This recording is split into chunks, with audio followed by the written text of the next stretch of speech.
प्यारे बच्चों, तुम्हारी एक और वर्कशीट आ गई है सोशल साइंस की। और देखो कितनी सुंदर वर्कशीट बनाई हुई है। और ये हमारी वर्कशीट है ज्योग्राफी से, भूगोल से हमारी वर्कशीट है। और इसमें देखो तुम्हारे लिए डेट भी मेंशन की गई है 13/7/2021 और सामाजिक विज्ञान क्लास 9 हमारा देश भारत, वर्कशीट नंबर 3। ये देखो मैंने जो गोले लगाए हैं, इन गोलों में से तुम्हें एक कार्य पत्रक नंबर 3, उप विषय हमारा देश भारत, तिथि ये और विद्यार्थी का नाम, ये 4 चीज़ तुम्हें हर वर्कशीट के टॉप पर मेंशन करनी है, ताकि जब तुम फ़ोटो खींच के भेजो तो मुझे ये पता चले कि वर्कशीट किसकी है। ठीक, रजिस्टर में करना है इसे। तो वर्कशीट को हम स्टार्ट करते हैं। यहाँ पर देखो हमें भारत के विषय में बताया गया है। देखो सबसे पहले क्या लिखा है, हिंदी में पढ़ लेते हैं फिर इंग्लिश में पढ़ेंगे। कि भारत एक विशाल देश है। यह उत्तरी गोलार्ध में स्थित है। इसका मुख्य भाग 8 डिग्री 4 उत्तर से 37 डिग्री 6 उत्तर अक्षांश तथा 67 डिग्री 7 ईस्ट से 97 डिग्री 25 पूर्व देशांतर तक है।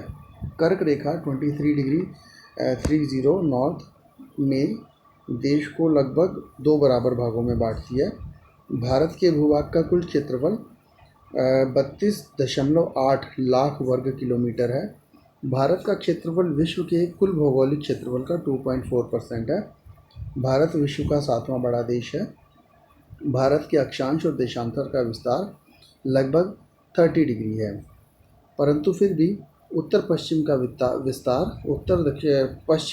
पूर्व पश्चिम का विस्तार उत्तर दक्षिण के विस्तार की अपेक्षा कम प्रतीत होता है। अरुणाचल से गुजरात से अरुणाचल के स्थानीय समय में अंतर 2 घंटे का है। अतः 82 डिग्री 30 पूर्व देशांतर रेखा को भारत की मानक यामोत्तर माना गया है, जो कि उत्तर प्रदेश के मिर्ज़ापुर से गुजरती है। अक्षांश का प्रभाव दक्षिण से उत्तर की ओर दिन और रात की अवधि पर पड़ता है। देखो अब इसमें ना हमें इम्पोर्टेंट बातें क्या दी गई हैं। एक तो हमारा हमें इंडिया का जो स्ट्रेच है, जो एक्सटेंशन है, कहाँ से कहाँ तक फैला हुआ है इंडिया, हमें वो बताया गया है। पहले चलो हम इंग्लिश में पढ़ लेते हैं। India is a vast country lying entirely in the northern hemisphere in the mainland and extend between latitudes 8 degree 4 north and 37 degree 6 north and longitudes 68 degree 7 east and 97 degree 25 east. The Tropic of Cancer 23 degree 30 north divides the country into almost 2 equal parts. The land mass of India has an area of 3.28 million square kilometers. India's total area count for about 24% of the total geographical area of the world. India is the 7th largest country of the world. The latitudinal and longitudinal extent of the mainland of India is about 30 degree. Despite this fact, the east-west extent appears to be smaller than the north-south extent. From Gujarat to Arunachal Pradesh, there is a time lag of 2 hours. Hence, the time along the standard meridian of India, 82 degree 30 east, passing through Mirzapur in Uttar Pradesh, is taken as the standard time of the whole country. The latitudinal extent influences the duration of day and night as one moves from south to north. ठीक है, अब हम इसी बात को समझते हैं।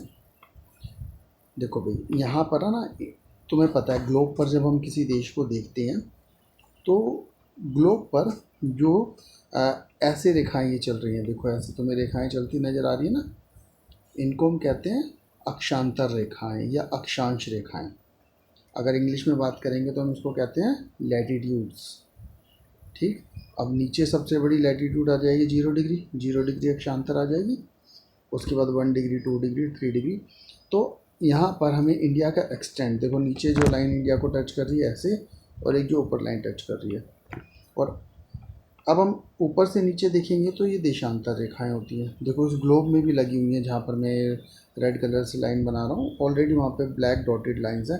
ये देशांतर रेखाएं हैं, लॉन्गिट्यूड बोलते हैं इनको, लॉन्गिट्यूड्स भी बोल देते हैं, लॉन्जिट्यूड्स भी बोल देते हैं। तो एक पूरा ग्राफ, एक ग्रिड, जाल जैसा बना हुआ है इसका, और इसका इंडिया का जो एक्सटेंट है, देखो इंडिया का अगर हम देखेंगे लोएस्ट पॉइंट, तो ये लोएस्ट पॉइंट है, ये इंडिया का नॉर्थ ईस्ट पॉइंट, ये ईस्ट और ये वेस्ट, ऐसे करके 4 पॉइंट है। 4 ये तो भी लॉन्गिट्यूड हो गई दोनों, और ये लैटिट्यूड्स हो गई। तो यहाँ पर जो नीचे वाली लैटिट्यूड है उसकी डिग्री कितनी होगी, देखो 8 डिग्री 4 नॉर्थ, और ये हो जाएगी 37 डिग्री 6 नॉर्थ। इन दोनों की ये डिग्री हो गई है। और अब इन दोनों की डिग्री क्या होगी, इसकी डिग्री होगी 68 डिग्री 7 ईस्ट से लेके, और ये होगी 97 डिग्री 25 ईस्ट। तो ऐसे करके हमें ग्लोब पे पता चल जाएगा कि इंडिया का एक्सटेंट कहाँ से कहाँ तक है। अब हम बात करते हैं सेकंड लाइन की। हमने फर्स्ट लाइन पढ़ ली ये वाली, अब हम सेकंड लाइन की बात करते हैं। सेकंड लाइन में हमें दिया हुआ है कर्क रेखा 23 डिग्री 30 नॉर्थ देश को 2 भागों में बांटती है। अब हमने अच्छे से पढ़ा हुआ है कि जो हमारी कर्क रेखा है ट्रॉपिक ऑफ कैंसर, ये देखो इंडिया के बीचों बीच से जा रही है, और 23.5 डिग्री, तुम्हें बहुत बार बताया गया 23.5 डिग्री नॉर्थ। और इसी को हम दूसरी पॉइंट में जब एक्सप्रेस करते हैं तो 23 डिग्री 30 नॉर्थ, ये इंडिया को लगभग 2 हिस्सों में बांट रही है। देखो इतना हिस्सा बराबर ऊपर और इतना ही नीचे है, इंडिया के बिल्कुल बीचों बीच से जाती है। अब हम इंडिया के एरिया की बात करें। देखो इंडिया का जो एरिया है, ये पूरा इंडिया का जो एरिया, अगर हम इसको स्क्वायर किलोमीटर्स में, यानी एक किलोमीटर के ऐसे स्क्वायर बनाएं, तुम लोग मैथमेटिक्स में पढ़ते हो कि एरिया को हम स्क्वायर किलोमीटर में नापते हैं, तो ये कितने स्क्वायर बनेंगे, 32.8 लाख, 32 लाख वर्ग किलोमीटर, यानी एक किलोमीटर के स्क्वायर अगर हम बनाएं 32 लाख स्क्वायर से भी ज़्यादा बनेंगे हमारे पास। इतना बड़ा इंडिया का एरिया। और पूरे वर्ल्ड के एरिया को अगर हम 100% माने तो इंडिया का एरिया उसमें 2.4% है, यानी लगभग 2.5% पूरे वर्ल्ड के एरिया को इंडिया ने कवर किया हुआ है। और यहाँ पर एक इम्पोर्टेंट बात देखो दिया हुआ है, यहाँ पर भारत विश्व का 7वां बड़ा देश है। India is the 7th largest country of the world, 7वां विश्व का सबसे बड़ा देश है। 6 और देश हैं जो भारत से बड़े हैं, बाकी भारत 7वां बड़ा देश है। अब देखो भारत का जो विस्तार है, अगर हम यहाँ से बात करें ऊपर से नीचे, यहाँ से यहाँ तक, देखो ये भारत का विस्तार, और ये वेस्ट से ईस्ट तक, ये नॉर्थ से साउथ तक, और ये वेस्ट से ईस्ट तक। जो हमारा टाइम डिसाइड होता है वो टाइम डिसाइड होता है लॉन्गिट्यूड से, देशांतर रेखाओं से, क्योंकि सन की मूवमेंट, सन इधर है और उसके बाद सन की मूवमेंट ऐसे जाती है इधर की तरफ, ठीक, सन की मूवमेंट ऐसे होती है। तो सबसे पहले सन नज़र आता है भारत के पूर्वी भाग में, उसके बाद सन घूमता घूमता इधर आता है। तो लगभग ये जो इतना बड़ा स्ट्रेच है, इतना बड़ा जो स्ट्रेच है, यहाँ पर हमें 2 घंटे का फ़र्क पड़ जाता है टाइम में, 2 आवर्स का। यानी अगर तुम ये देखो इस समय भारत में, अगर तो इस समय यहाँ पर 4 बजे हैं, अगर इस समय भारत के पूर्वी पश्चिमी भाग में 4 बजे हैं, तो यहाँ पर 6 बज रहे होंगे। यानी जब सुबह 4 बजे होते हैं तो पूर्वी भाग में उस समय 6 बज जाते हैं, क्योंकि यहाँ तो 2 घंटे पहले बज चुके हैं। सूरज 2 घंटे पहले जहाँ था अब वो यहाँ पर आया उस जगह पर। तो हमारे यहाँ अगर आजकल दिन 5 बजे निकलता है, तो अगर तुम नॉर्थ ईस्ट में अरुणाचल प्रदेश जाओगे तो जो दिन यहाँ पे 5 बजे निकलता है वो वहाँ पे 3 बजे उतनी ही रोशनी हो जाती है। तो अब क्या करें, अभी तो बड़ी समस्या हो जाएगी, भारत में सब लोग अलग अलग समय थोड़ी देखेंगे। तो इसलिए हमने भारत की मानक यामोत्तर ले लिए, यानी हमने भारत की एक स्टैंडर्ड मेरिडियन बना लिया। देखो स्टैंडर्ड मेरिडियन टाइम की बिल्कुल बीचों बीच, यहाँ पर उत्तर प्रदेश में एक जगह है, उस जगह को हम कहते हैं मिर्ज़ापुर।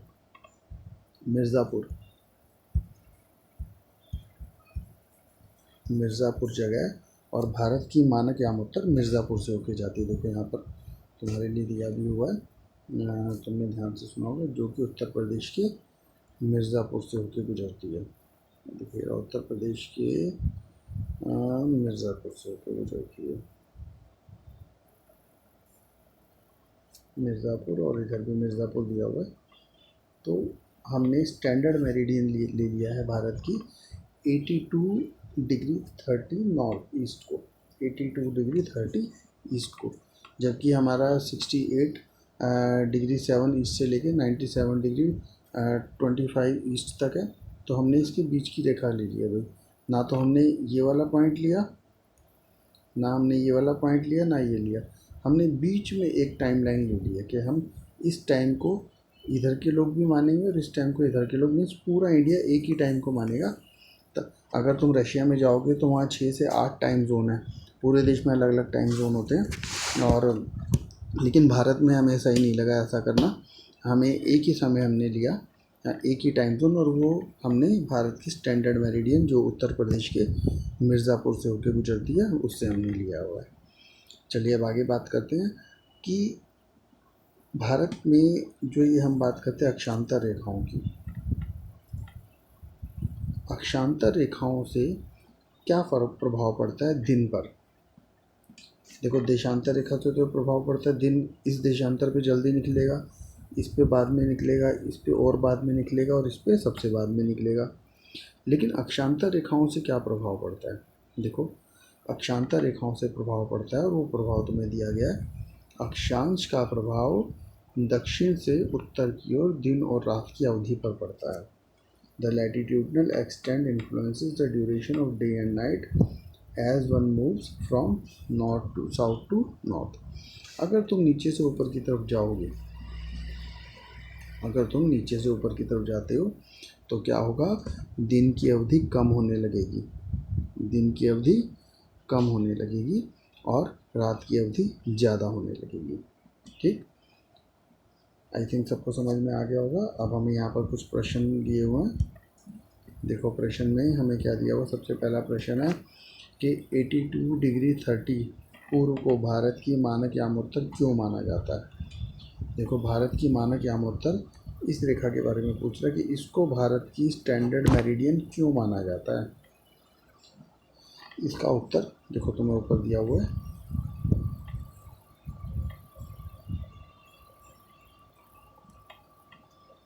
गुजरात से अरुणाचल प्रदेश तक स्थानीय समय में 2 घंटे का अंतर है, अतः 82 डिग्री 30 नॉर्थ पूर्व देशांतर को भारत की मानक यामोत्तर माना जाता है, जो कि उत्तर प्रदेश के मिर्ज़ापुर से गुजरती है। ठीक, यही बात अगर हम इंग्लिश में देखेंगे तो इंग्लिश में पहला क्वेश्चन है why 82 degree 30 east has been selected as the standard meridian of India. तो ये जो 82 डिग्री 30 ईस्ट है हमारी ये वाली रेखा, इसको स्टैंडर्ड मेरिडियन इंडिया की क्यों लिया गया है, वही देखो आंसर यहाँ पर आ जाएगा।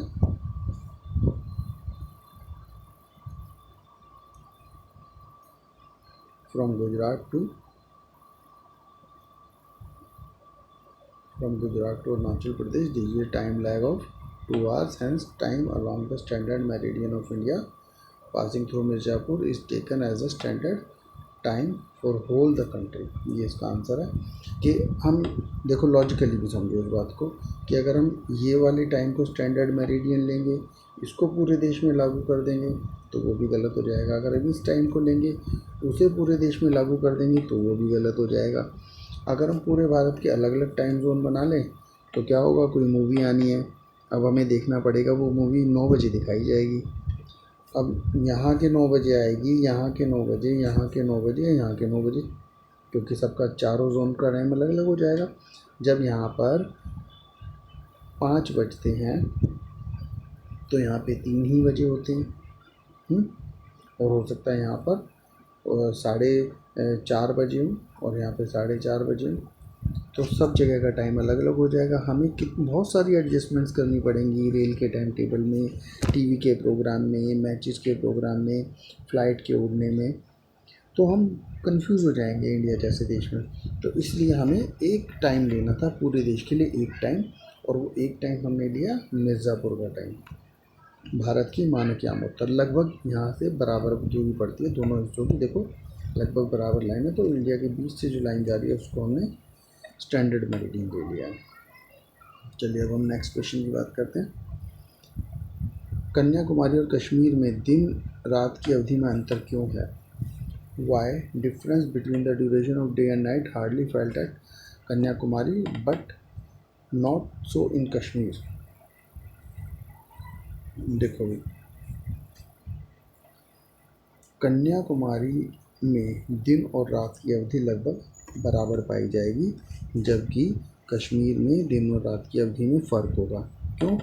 ये फ़र्क इसलिए होगा कि यहाँ पर और इससे नीचे ये 0 डिग्री है, और जितना हम ऊपर चलते जाएंगे डिग्री बढ़ती जाएगी। ठीक, 1 डिग्री 2 डिग्री ऐसा करके डिग्रीज बढ़ती जाएंगी। 0 डिग्री पे दिन और रात की अवधि लगभग बराबर होती है। ऐसे ये पूरा ग्लोब होता है ना, 0 डिग्री पे दिन और रात की अवधि बराबर होती है। जितना हम भूमध्य रेखा से 0 डिग्री भूमध्य रेखा यानी इक्वेटर से दूर जाएंगे, उतना दिन और रात की अवधि में फ़र्क होगा। और छोटे रूप में तुम्हें यहाँ आंसर दिया हुआ है इसका। अक्षांश का प्रभाव दक्षिण से उत्तर की ओर दिन और रात की अवधि पर पड़ता है। ऐसे यहाँ इंग्लिश में दिया हुआ है, the latitudinal extent influences the duration of day and night as one moves from south to north. ठीक, इसका आंसर तुम्हारा हो जाएगा। अब तीसरा क्वेश्चन है, सूर्योदय अरुणाचल प्रदेश के पूर्वी भाग में गुजरात के पश्चिमी भाग की अपेक्षा 2 घंटे पहले क्यों होता है, जबकि दोनों राज्य में घड़ी एक ही समय दर्शाती है? स्पष्ट कीजिए। इंग्लिश में, the sun rises 2 hours earlier in the Arunachal Pradesh as compare to Gujarat in the west, but the watches show the same time, how does this happens? देखो भाई, सीधी सी बात है, ये है अरुणाचल प्रदेश और ये है गुजरात। ये अरुणाचल प्रदेश और गुजरात, दोनों के समय में 2 घंटे का फ़र्क है। दोनों के समय में 2 घंटे का फ़र्क है, 2 आवर्स का। और ये सच्चाई है, इसको कोई नहीं बदल सकता। हमने ना तो भारत में अरुणाचल का टाइम लागू किया, ना गुजरात का टाइम लागू किया। हमने मानक यामोत्तर मिर्ज़ापुर का टाइम लिया हुआ है। इसका मतलब ये होता है कि जब मिर्ज़ापुर में 4 बजे हैं, उस समय अरुणाचल में बजे हैं 5 और गुजरात में बजे हैं 3। ठीक, जब अरुणाचल में 5 बजे हैं, उस समय गुजरात में 3 बजे होते हैं। जब अरुणाचल में 5 बजे सूर्य निकल गया ना, तब तक तो गुजरात में अंधेरा पड़ा हुआ है। और मिर्ज़ापुर में उस समय 4 बजे हैं, यानी सूर्य निकलने वाला है। तो हमने मिर्ज़ापुर के टाइम को यहाँ भी लागू कर दिया और यहाँ भी लागू कर दिया। यानी इसे भी हमने कहा भाई आपकी घड़ी में भी 4 बजे और आपकी घड़ी में भी 4 बजे हैं। जबकि सच्चाई है कि उस समय अरुणाचल में तो 5 बजे होते हैं और गुजरात में 3 बजे होते हैं। तो घड़ी हमने कॉमन बनाई है ताकि पूरे देश को हम एक जैसा समय दिखा सकें, एक जैसा समय हम पूरे देश में लागू कर सकें। जबकि हम सूर्य के उदय होने और सूर्य के छिपने से देखेंगे, सनराइज़ और सनसेट से देखेंगे, तो गुजरात और अरुणाचल के टाइम में 2 घंटे का फ़र्क है। तुम लोग दिल्ली में रहते हो, हम लोग अपने टाइम से एडवांस चल रहे हैं, क्योंकि दिल्ली देखो यहाँ पर है, दिल्ली यहाँ स्थित है और ये मानक यामोत्तर यहाँ पर है, स्टैंडर्ड मेरिडियन। तो हम जिस टाइम को मानते हैं वो यहाँ का टाइम है, मीन्स हम एडवांस चल रहे हैं। जब 12 बजते हैं तो वो मिर्ज़ापुर के 12 बजे में, दिल्ली के 12 तो थोड़ी देर बाद बजेंगे। ऐसे ही जब तुम देखते हो यहाँ पर सूर्य अस्त हो जाता है ना शाम को, गुजरात में तब भी नज़र आ रहा होता है, गुजरात में उसके थोड़ी देर बाद अस्त होता है। और दिल्ली में जब सूर्य निकल आता है, गुजरात में उसके थोड़ी देर बाद निकलता है। ठीक, क्योंकि अर्थ की रोटेशन ऐसी है, वेस्ट टू ईस्ट है, इसलिए ईस्ट वालों को सूरज पहले नज़र आता है और वेस्ट वालों को बाद में नज़र आता है। ठीक, अभी देखो भाई, यहाँ पर तुम्हें मानचित्र की सहायता से बताना है कि कर्क रेखा किस राज्य से नहीं गुजरती। कर्क रेखा ये अभी देखो, ये रही कर्क रेखा, ट्रॉपिक ऑफ कैंसर, किस राज्य से होकर नहीं जाती है? राजस्थान, उड़ीसा, छत्तीसगढ़, त्रिपुरा। क्या होगा इसका आंसर? देखो यहाँ पर त्रिपुरा है, उड़ीसा यहाँ पर है, राजस्थान भी है, छत्तीसगढ़ भी है। अब सब लोगों को मैप लेना है और उसमें इसका आंसर खुद ढूंढना है, ठीक है। हर चीज़ की हेल्प नहीं मांगनी है, अपना भी दिमाग लगाना है थोड़ा सा और थोड़ी खुद भी मेहनत करनी है। देखो कहाँ से होके जाती है, एक राज्य जिसमें से होकर नहीं जाती, ठीक। अब तुम्हें नेक्स्ट पूछा गया है, the eastern most longitude of India is, Bharat की पूर्वी जो ईस्टर्न मोस्ट लॉन्गिट्यूड है, लॉन्गिट्यूड जो होती है देशांतर रेखाएं, ये लॉन्गिट्यूड होती है देशांतर रेखाएं। तो ये जो इधर कोने पे टच करती है ये वाली देशांतर रेखा, थोड़ी मोटी बना दी मैंने तुम्हें दिखाने के लिए, वापस बनाते हैं चलो इसे। तो भारत की ये जो देशांतर रेखा है, ये जो देशांतर रेखा है इसकी डिग्री कितनी है ये बताना है तुम्हें। ऊपर तुम्हें दिया गया है कि इसकी डिग्री कितनी है। देखो इसकी डिग्री कितनी होगी, छांटना है इसमें से जो देशांतर है पूर्व में उसकी डिग्री कितनी होगी, तुम्हें इसमें से छांट के लिखना है। मैंने तुम्हें हिंट दे दिया है, ठीक। Find out the longitudinal and latitudinal extent of your state. देखो भाई अपने राज्य का अक्षांतर और देशांतर बताना है। अब अपना राज्य कौन सा, सब लोग अपने अपने राज्य का बताएंगे, ठीक। अगर कोई राजस्थान से आता है तो राजस्थान का बताएगा, कोई गुजरात से आता है तो गुजरात का, कुछ बच्चे बिहार के हैं तो वो अपने बिहार का एक्सटेंट बताएंगे, और जो बच्चे मध्य प्रदेश से आ रहे हैं वो उसका लॉन्गिट्यूडनल और लैटिट्यूडनल। इसमें बताना कैसे है, देखो जैसे हमारा ये सपोज करो गुजरात ऐसे बना हुआ है, तो गुजरात की ऊपर वाली रेखा, नीचे वाली और ऐसे पूर्वी और पश्चिमी रेखा, इन चारों की डिग्री बता देंगे तुमने। और जो लोग दिल्ली के हैं वो दिल्ली का बताना चाहें तो दिल्ली का बता देंगे। इसमें थोड़ी सी मेहनत खुद करनी है। ऊपर वाले 3 प्रश्न मैंने समझा दिए, नीचे वाले तीनों के लिए मैंने तुम्हें हिंट दे दिए। और बिल्कुल एग्जैक्ट आंसर बताने से तुम लोग खुद तो मेहनत नहीं करोगे ना, फिर थोड़ा अपना भी दिमाग अप्लाई करो। सबके हाथ में स्मार्टफोन है, थोड़ा स्मार्टफोन का प्रयोग करो, ढूंढो आंसर्स को और आंसर ढूंढ के मुझे बताना, और फिर मैं तुम्हें बताऊंगा कि ये आंसर तुम्हारा सही है या गलत है। तो सब बच्चों को समझ में आ गई होगी वर्कशीट। इस वर्कशीट को करना और करके आज ही भेजना है। और अगर कोई भी दिक्कत आती है, कहीं से तुम्हें कोई प्रॉब्लम आती है वर्कशीट करने में, और किसी भी टाइप की दिक्कत आती है तो तुम लोग मुझे कॉल कर सकते हो या मैसेज कर सकते हो। ओके बेटा, थैंक यू।